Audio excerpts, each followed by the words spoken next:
lay his hands on them and pray.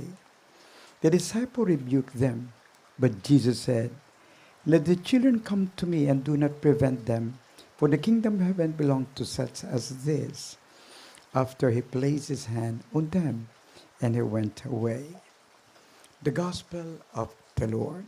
Praise to you, Lord Jesus Christ.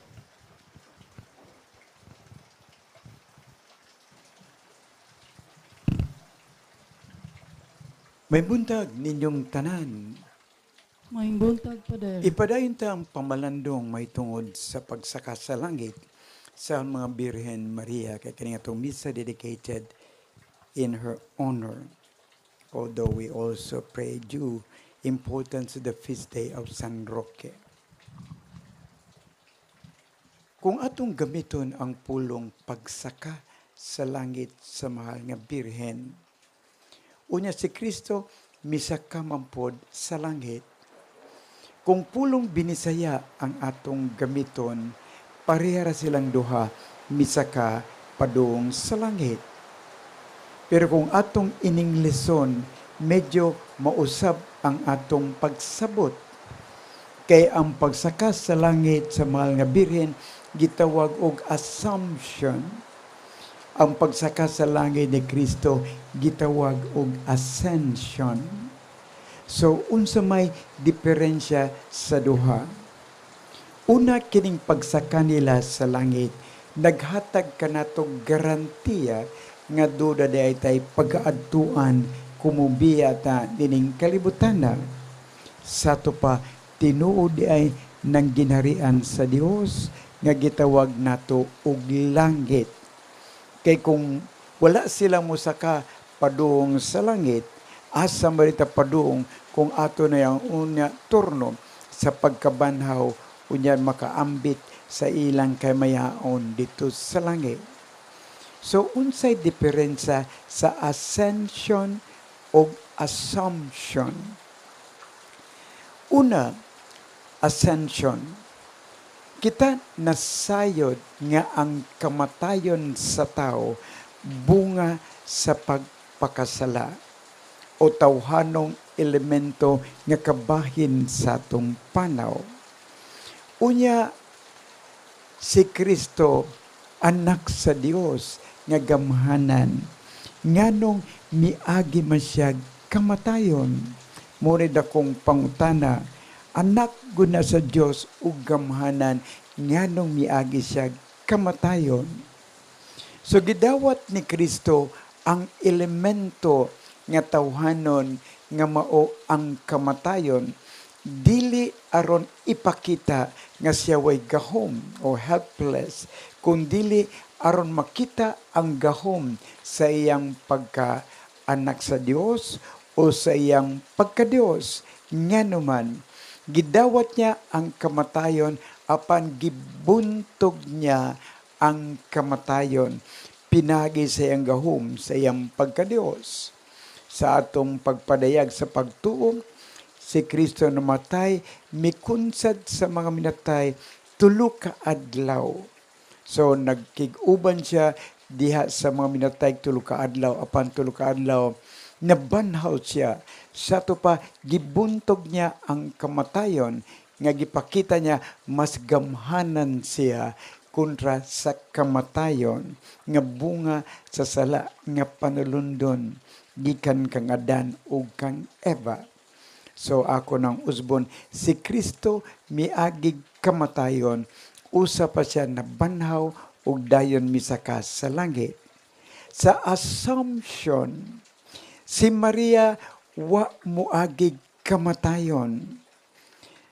Nganong wa muagig kamatayon, tungod kay siya nakaambit sa espesyal nga privilege, gipanamkon siya nga walay sala, sulod sa tiyan sa iyang inahan nga si Ana nga walay sala, gipakataw siya nga walay bahid sa sala nga panulundon. Tungod kay wa siya bahid sala nga panulundon, ang kamatayon bunga man sa sala. Sato pa, wa muagi si Maria kamatayon.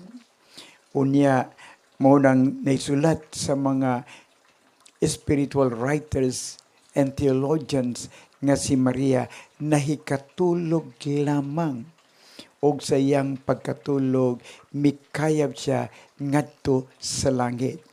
So unsay diferensya sa pagkayab sa langit ni Maria ug ni Kristo? Si Kristo mikayab ngadto sa langit pinaagi sa iyang gahom nga anak sa Dios. Pero si Maria wa siya mo kayab ngadto sa langit, pinaagi siyang kaugalingong gahom.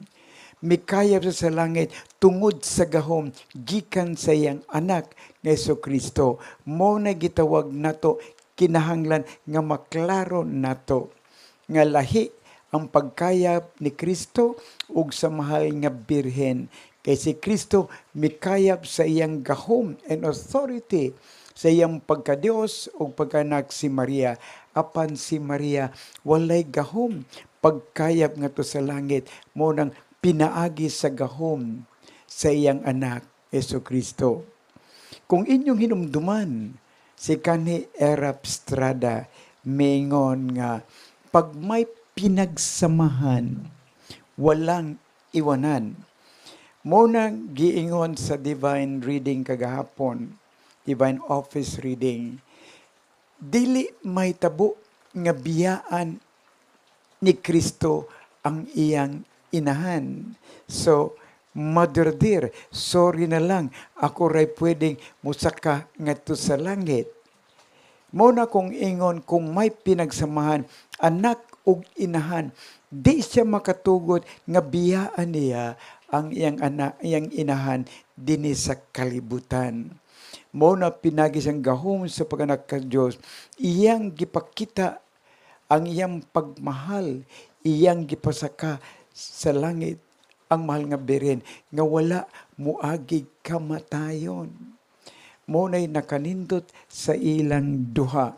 Naghatag ka nato garantiya nga dunay padulngan, naghatag ka nato garantiya nga dunay langit ug tungod sa atong relasyon kang Kristo ug atong relasyon kang Maria, wala po'y iwanan.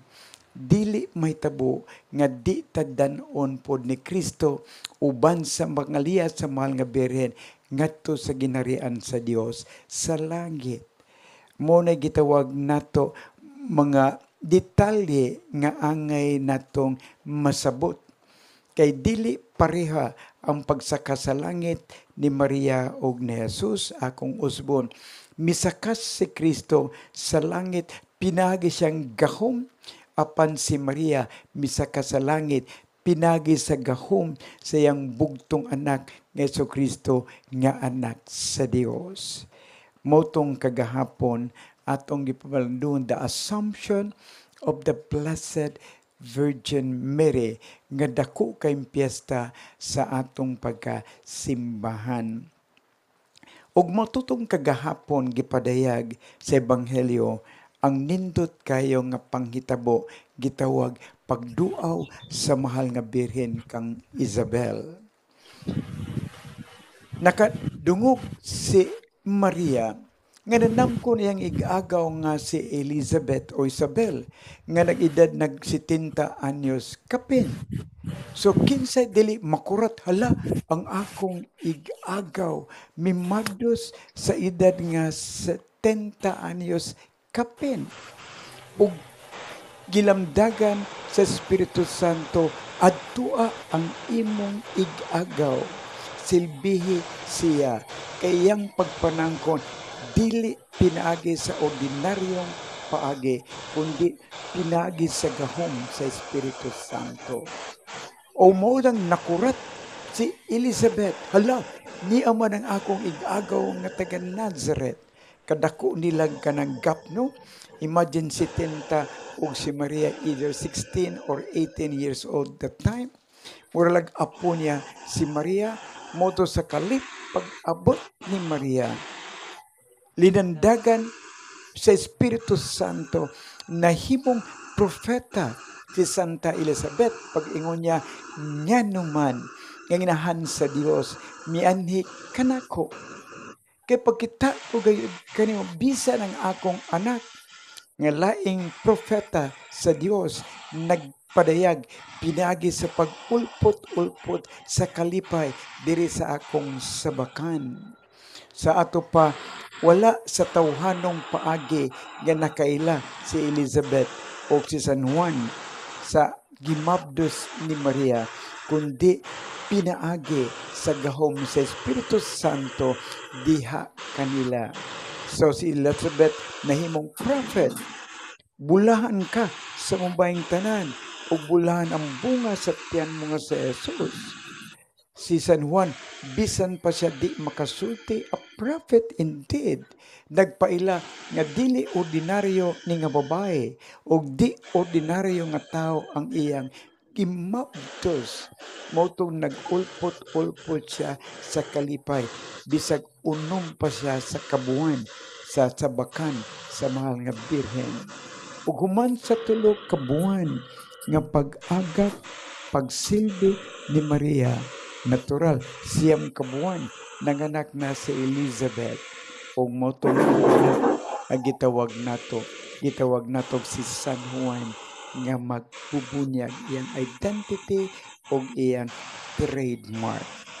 So moto sa pagdaig ni Elizabeth kang Maria, ngano man ang inahan sa Dios, niyari ka nako, bulahan ka sa bayang tanan. Og si Maria nagpadayag sa iyang dakong kalipay. Ang akong kasing-kasing nagpadayag sa kalipay ngadto sa Ginoo. Kaysa akong kaubos nga sulugoon, gipili ako niya nga mahimong inahan sa Dios. Motong very significant ang gitawag natong pagduaw. Bisag kinsa naman tingali kanato, why dili mangandoy nga duawon. Pananglitan ang akong experience sa prisuhan. Nangutan ako kanila, unsa may inyong ganahan nga pinaskuhan? Unsa may tubag sa mga periso, number 1 sa ilang lista, duawon unta kami sa among mga minahal sa kinabuhi, among asawag, mga anak, 5 kana. Number 1 nga pinaskuhan, duawon sila. Mao na ang periso mag-ulpot-ulpot pod sa kalipay kung makita nga na ilang asawa o ilang mga anak.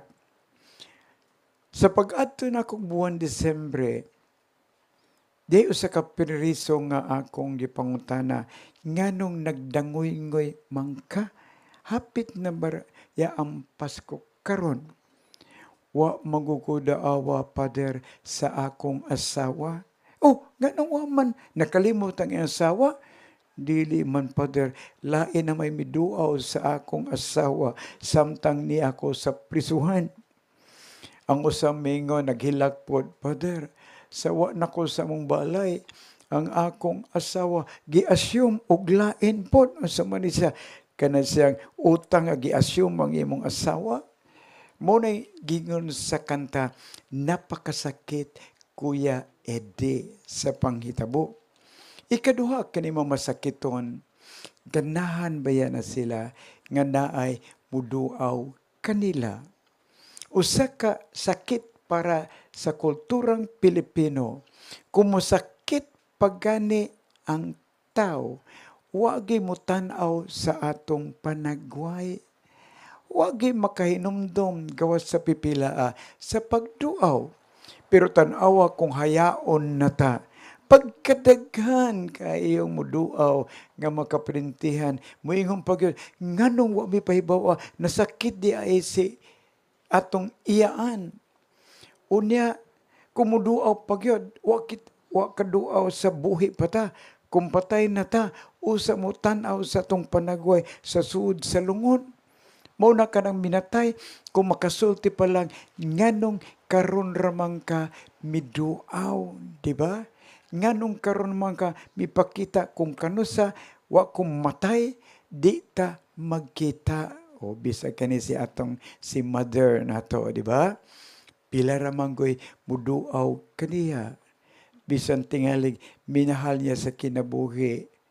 Ambot, pipila lang kay miduaw sa iyang kapusog kapamilya. Kung simba ko roy, muabot ang panahon nga mubiya siya, pagkadaghan mo bilar, di ba? Munang mayon ka, nay, tanawang nung, diin man mo, sa dito pa ko, sa Holy Name Missionary, nga balay, huwag mo katultol dito, karon katultol na mo dito sa puninarya, di ba? Muna'y sakit kayo para sa natungdan kanang pagduaw. Unya mo ato ta sa higher level sa pagduaw. Di ba? Naamantay adoration chapel. Ang nakahilahi sa mga gitawag natong mga Lutheran, mga Presbyterian ug Methodist churches, wala man sila'y tabernacle sama sa Anglican churches. Mao nang dili 24/7 ang presensya sa Ginoo. Pero kanato 24/7 human sa misa ang presensya ni Kristo magpabilin sa tabernacle. O gikan sa tabernacle padung na po sa cycle of 20 hours presence of the Lord. Karon namugna ang mga adoration chapel. Sa to pa si Kristo sa adoration chapel usahay manampiling wa magimiduaw kanako nining adoration chapel. Kaya kanalang mo ato ko padung norte maghapit-hapit makong simbahan o adoration chapel. Na adoration pagkamingaw, Lord, luuya po nimo din wag kay mihapit nimo. Ang problema nato, di ta mo duag adoration chapel, kumusutag simbahan, tanang estatwa atong hikapon, pahid-pahiran. Ang pinaka-importante, ang Ginoo, nakalimtan pagduaw. Bibitaw gabi sa pagwali nako dito simbahan, ngani sa bugong, wagi palta ang mga tao pagduaw kang San Vicente Ferrer, katong original ba? Tumoy-tumoy man na Pikas Chapel si San Vicente pero nga original sa Pikas daplin dito simbahan ang Adoration Chapel. Diri kang San Vicente way hunong ang pagduaw dagkod pagigkandila in town si Kristo sa Pikas nanampiling. Murag mas importante man siguro si San Vicente kumpara kanako. Kay tuwa man mga muyo nga to ang mga Ginoo sa bata-bata imbis na sa tag-iya sa kinabuhi nga mao ang Ginoo. Mao na usahay masayop ang atong values sa atong pagkatinunan ni Kristo. Mao bitaw kung inyong mainumduman kanang mga Baroque churches, di ba, pagkadaghang mga lungag, ipamutang dito ang mga santos. Munang murag gaysano that has it all. Unya ang tabernakulo, ang krus, gamitin ra kaayo, luyo sa misahanan sa pare. Muna pag Second Vatican Council, giusab ang altar, tanang santos ibadaplin ang ibutang ang dakong krus, kay kining sakrit sa misa, handumanan kina sa pagpasakit ni Kristo. Nakabantay mo, di ba? Ang mga bagong ng simbahan after Vatican II, gipadapli na mga santos. Kaya nausap man, musuot sa simbahan ang mga tao at tumag-ampo kang San Tadeo, kang San Jose, San Pedro, San Roque, San Antonio. Unya ang tabernacle, gamiting ra kaayo nga di matagaag pagtagad. Mo nang gituyo nga ang crucifixion labing dako nga makita sa tanan. Unahan ninyo ang iya sa Dios, unsa pa kamo muadto sa iyang mga bata-bata, o di ba? So mo nang gitawag nato, a renewed church is needed kay nganuman kay usahay na focus ta sa mga santos, wa na ta sa main event. Mon usahay kaning protestante, doon na sila bugat nga rason nganong di sila maghimong estatwa. Kay para kanila ang importante ang Dios, dili ning mga santos. Unya ikaduha, di sila magbuhat og rebulto nganuman kay para kanila ang kabalaan kasantos sa Dios nga hulagway dili mahimong i-drawing ang iyang kabalaan o gayang pagka-Diyos. Munang the excitement that when I die, makakita ko sa panagway sa Dios. Pero dili pod mao. Kay wa nila ma-distinguish between gitawag nato worship and simply veneration. We don't worship saint, we simply venerate. Mo na gitawag dulia. So mo na ning santos nga misa atong hinungduman nga sa atong pagdevotion sa mahal nga birhen, kung motubo kini, dapat motubo pod ang gitawag nato ang pagmahal sa Eucharistia siyang anak. Kay kining duha, gitawag siya alliance of two heart of Mary and Jesus. Kay tan-aw ra gud ang panagway sa hulagway sa kanang panabang. Si Maria ngainahan nagtudlo ang usa ka kamot diha sa iyang anak. Kini mong akong inahan, higugmaa ninyo siya. Unya sa ulagway sa perpetual help kanang naa diha, orthodox man na siya, tanawa ang anak mo'y nagtudlo sa iyang inahan. Kini siya mong akong inahan, di ba? Tanawa ang kamot sa bata, di ba? Gatudlo sa iyang inahan.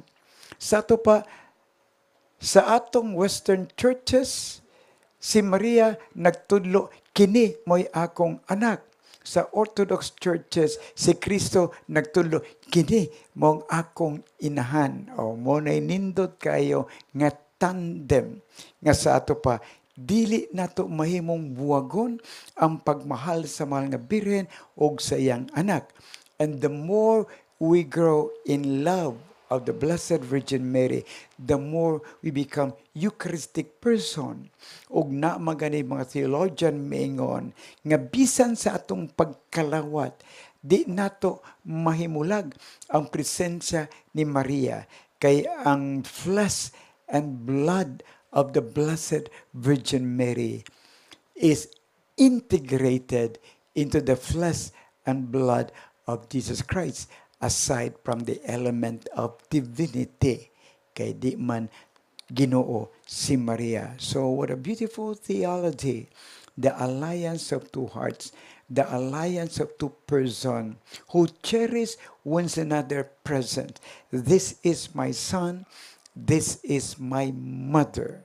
Could you imagine what a strong faith do we have if we journey worshiping God through Jesus Christ and journeying toward the Son through the Blessed Virgin Mary. The mediator to the Father is Jesus. The mediatrix to Jesus is the Blessed Virgin Mary. Muna'y atong kinahanglan nga tun-an og maayo. Otherwise, what ay ikatubag sa mga born again o Pentecostal nga maingon, nga naman nga inyong gisimba ang inahan ni Kristo nga tao ramana siya. O, di ba? So, wa na sila mahimong kabahin sa ilang pagtuo kay para nila si Maria tao ra nga sama kanato, and then wala ang elemento nga angay siyang pasidunggan.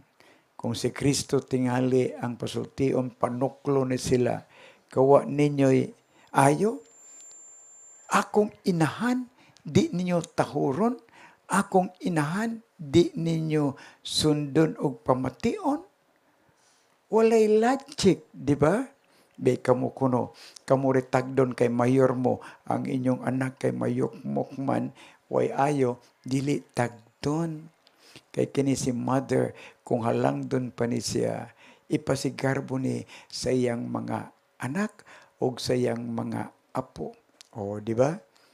So, mo nang gitawag nato sa atong pagsunod kang Kristo, kinahanglan di ta mahimulag sa iyang inahan o sa atong pagdebosyon sa inahan, di ta mahimulag kang Kristo.